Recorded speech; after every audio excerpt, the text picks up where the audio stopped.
Hello, everyone. My name is Florian Munsch, and I'm today in this session, I'm talking about Cerro de Pasco Resources. The company is a resource management company, which is in the process of acquiring mining infrastructure and resources in the city of Cerro de Pasco. And Cerro de Pasco is a mining town in the Andes of Peru.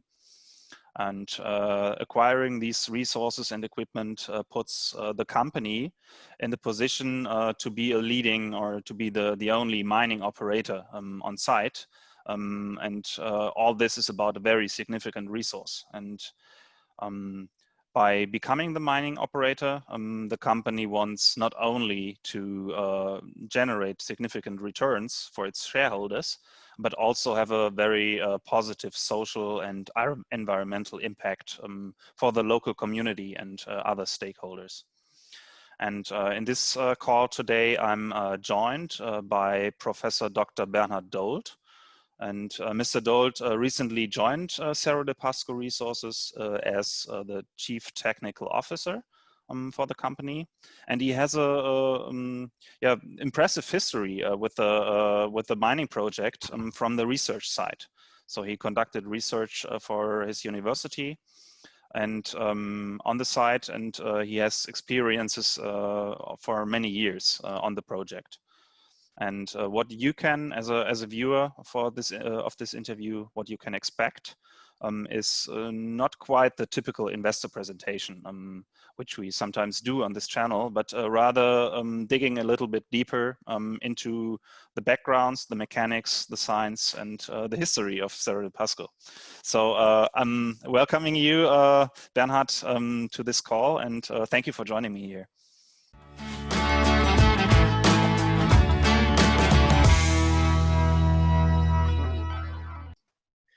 Thank you very much, Florian, and for the opportunity to speak here. Yeah, it's a challenge and an opportunity to work with Cerro de Pasco Resources on this project because I'm coming from the research area. Mm-hmm. So the last 25 years I've been a professor and researcher at different universities, mainly in South America and latest in Sweden in Luleå Technical University. Yeah. As a chair professor, and now this challenge here our challenge and our goal is to implement a more sustainable type of mining. As Cerro de Pasco is, as you said, a significant resource. It's a 400-year-old mine where a lot of the silver for the Spaniards came in the colonial times. And later on it changed to copper and then lead zinc. So it's a polymetallic system, quite complex mineralogy, but with good resources still, I think, for the future. And our goal is not only to target the classical asset elements, like I mentioned, silver, gold, copper, lead, zinc, but there is much more in this ore. Yeah. So there we are trying to get more out of this. That's our, at least my approach. And now I want to implement this. I remember our last call where you called it a mega cluster or super cluster. Really, we are talking about a big cluster of resource here. And the project had quite a history. So the Spanish people way back in the history already mined this resource project. And could you elaborate a little bit about the history of the project and maybe where it leads to? Where are we today? Yeah. There is a paper out there that mining started 1,400 years ago. So this was before the Spanish. So the resources were there, and the first people who stepped over it, they explored it. Then later on, it was one of the modern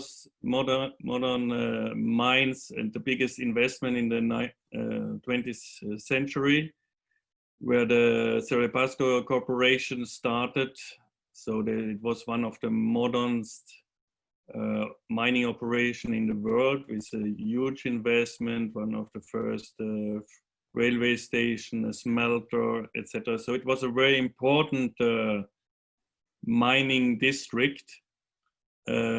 Afterwards, in the 70s, there was the state took over, and then the military government exploited more or less the resource, not in an optimum way. Let's put it this way. And so then, sorry, what was the impact on the community and the city itself at that time? Well, it was not a lot of investment in finding new resources, optimizing the process. So it was just squeezing out with the existing technology the resources. So this is one of the sources of the target here, where Cerro de Pasco Resources started. As the operation was not very efficient, there is still target elements in the waste material. So therefore, the waste dumps, the tailings, they still have economic values. Yeah, are part of the process now to exploit. So when you mention that the dimension of the resource, as I told you last time, it's a mega cluster, what I call it. We have two major sulfidic clusters of this source or size in the world. We have the Iberian Pyritic Belt. So there are resources about 1.7 billion tons of sulfides, but you have to understand most of this is pyrite. Yeah. And then you have the base metal sulfides associated, but you have to imagine that 60–70% of all the material there of the sulfides is pyrite.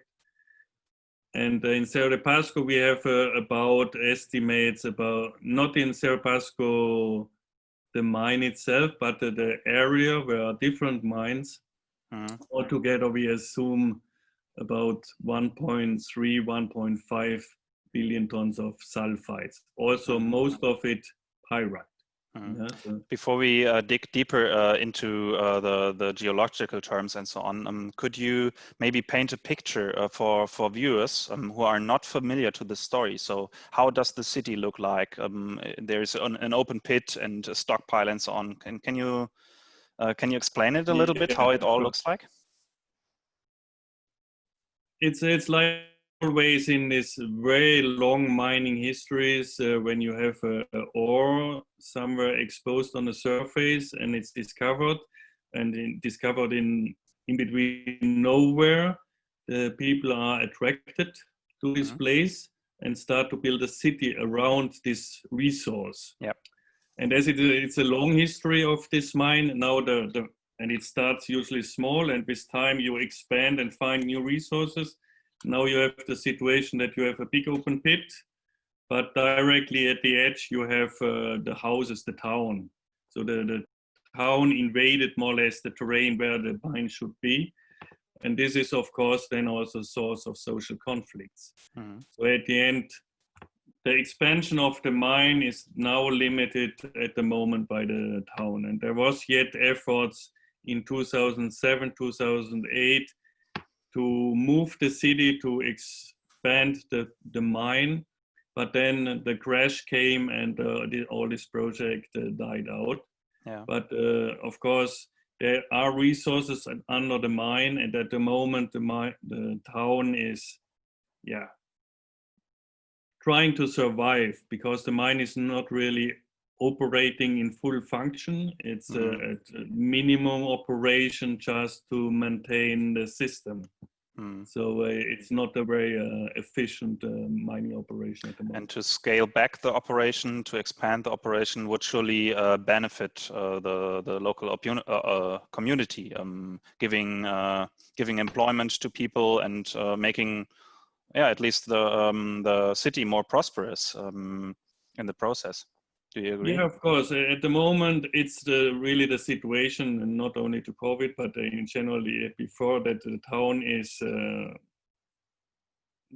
has no employment. The people are unemployed. The mining operation is with the minimal staff that can maintain the operation, but in reality, it's not an operational mine.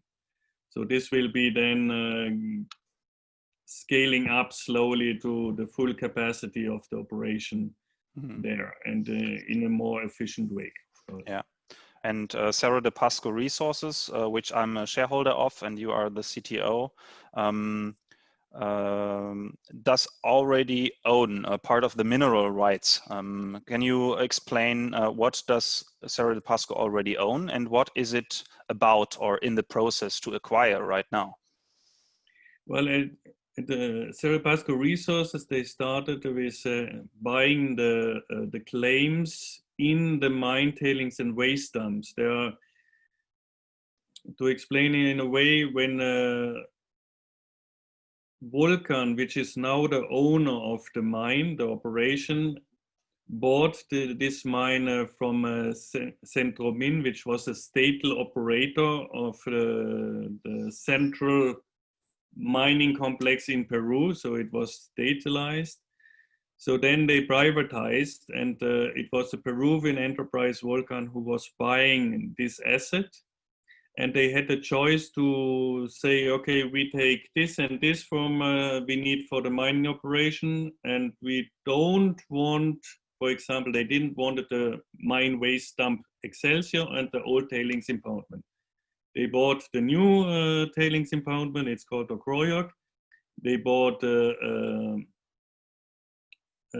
lagoon where they discharged the acid mine drainage. And their stockpile with massive pyrite with a certain silver content, but at the moment there is no technique to get the silver out. This is one of our tasks, to find technologies to access this. Yeah. And this waste material, which are the major targets for Cerro de Pasco Resources at the beginning, they were maintained by Centromin, and then the president changed, he made like a bad bank with all this mine waste. So you have in Peru enterprise which is called Activos Mineros, which is in charge of finding new owners for this mine waste who is interested, or if not, they have to remediate.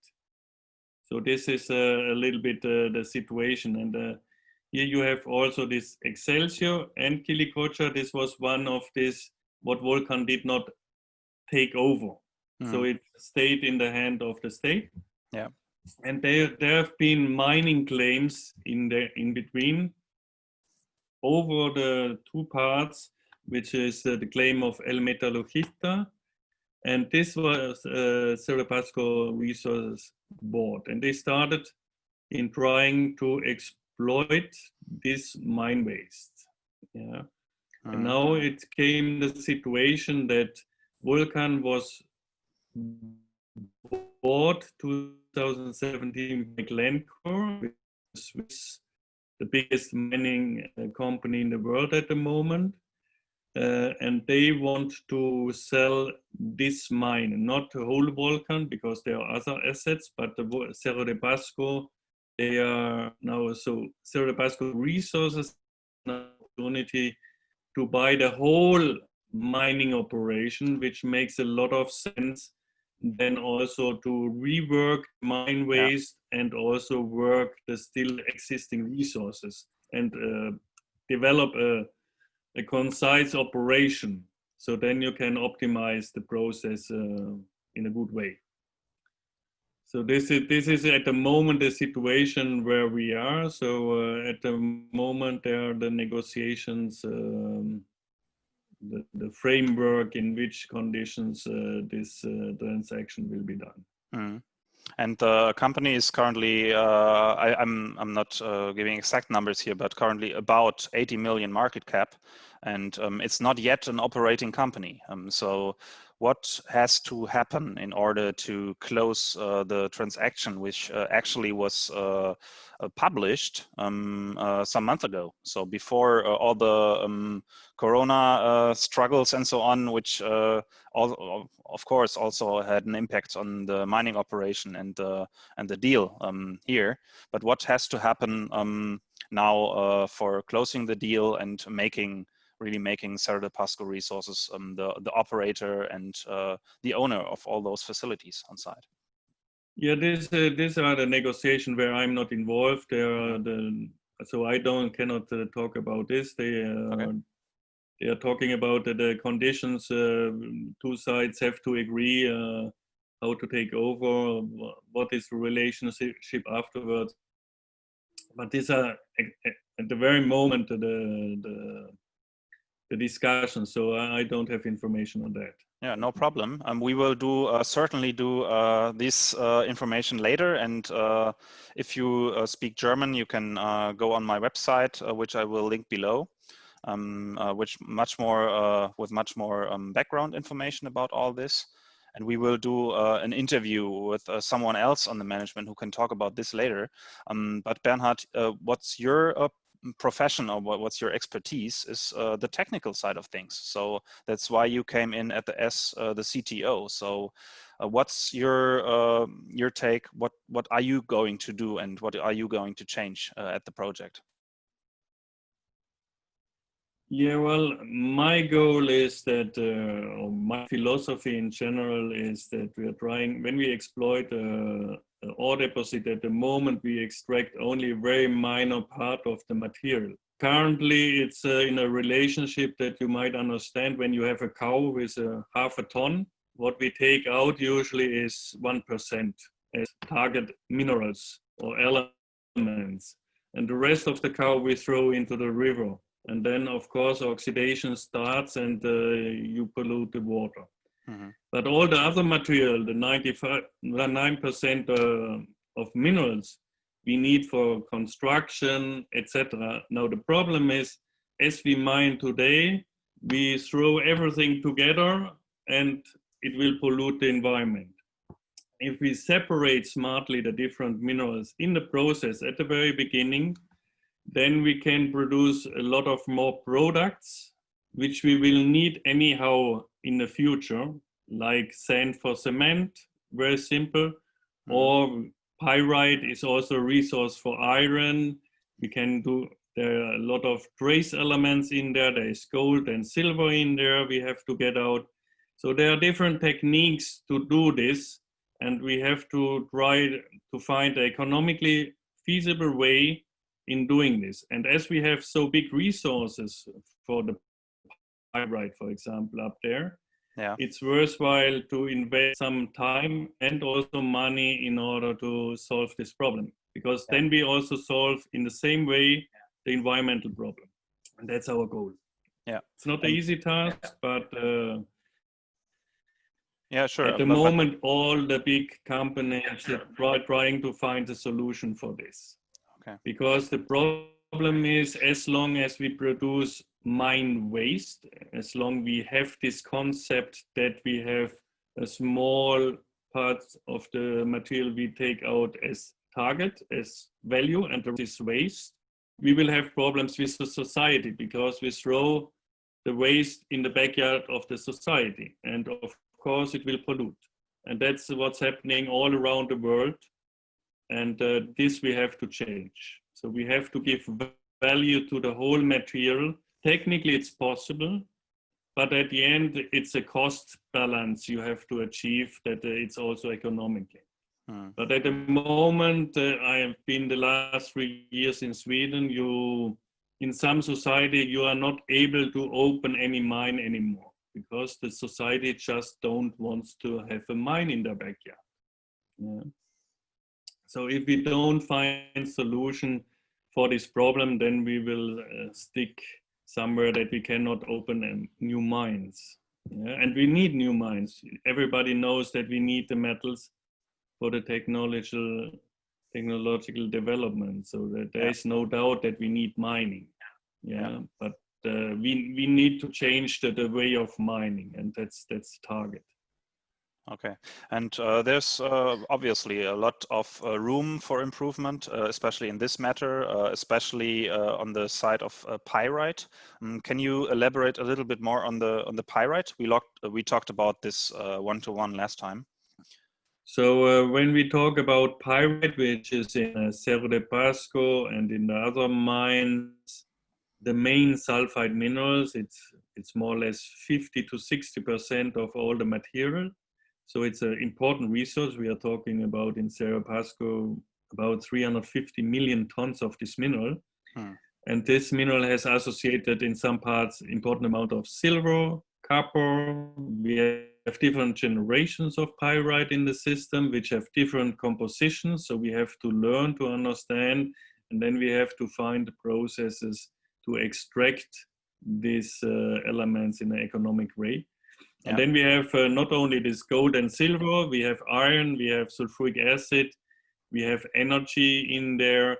So there are smart possibilities nowadays to make money out of this mineral instead of throwing it into the environment, and you have an enormous problem of contamination, which you really cannot control. So we have especially to use because this mineral. what you highlighted before, it's a very big operation, and it could attract big investments and solve the problem. So for small projects, you usually don't do the whole process and the incorporating the value chain. But for such big projects, this might be a solution. I'm confident with this that we can convince many stakeholders, other mines and other organizations to go into this boat and make a change, because that's the only way to make a change up there. And when you go to Cerro de Pasco, you will understand that it needs a change. You cannot mine there in the classical way as it was done in the last decades. It's an enormous social problem, it's an enormous environmental problem, and this has to be changed. If not, and that's a big task, it's a big challenge, but I'm very optimistic that we can do it. We have the knowledge, there are techniques around now to combine them and make it economically feasible. That's the complicated task. Yeah. Okay. And let's say so you're in charge now as the CTO, and Cerro de Pasco has its aims. So it really wants to make all stakeholders happy, not only the shareholders. Can you paint a picture in the short term and maybe in the medium term how the company and also the town could evolve? To start, once the acquisition is done, then of course there is still some oxide ores left, which will be the main cash flow producer at the beginning. And there is a modern oxide plant, multi-million investment. So this is, I think, a very good start with this. And then it will be developed the exploitation of Quilicocha, which are the tailings impoundment and the waste dumps. And then in a later, or in let's say 5 to 10 years, then there might be the expansion of the pit, because there are still resources.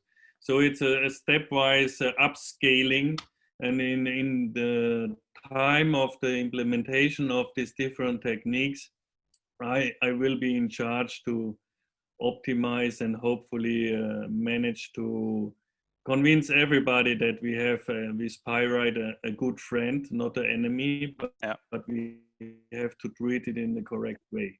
So that's I think that's my main task, to convince everybody that it's a resource. Everything what we have up there is a resource, and we have to manage it in the correct way. At the moment, as it's done now, it's very complicated, and there's a lot of potential for improvement.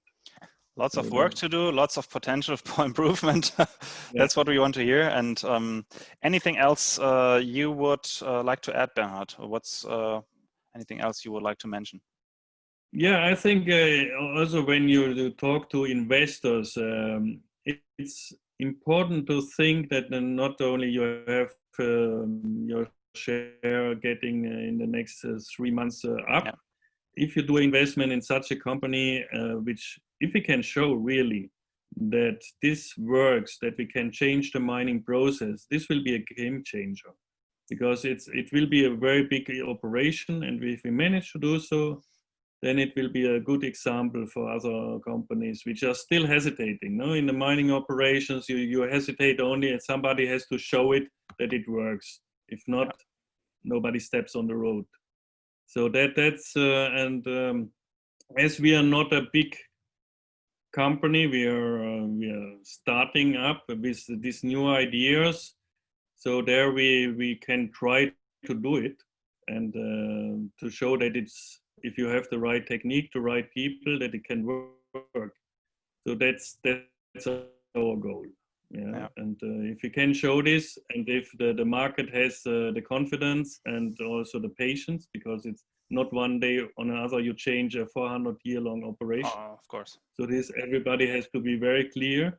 But if you really think that when we can mine up there, if we gain the confidence back from the society that they support us, that we can really produce labor forces were there, and then we can make a stable system in the long-term run, and control the environmental pollutions, and a more diverse economic development for the region. So I think that's the vision what we have.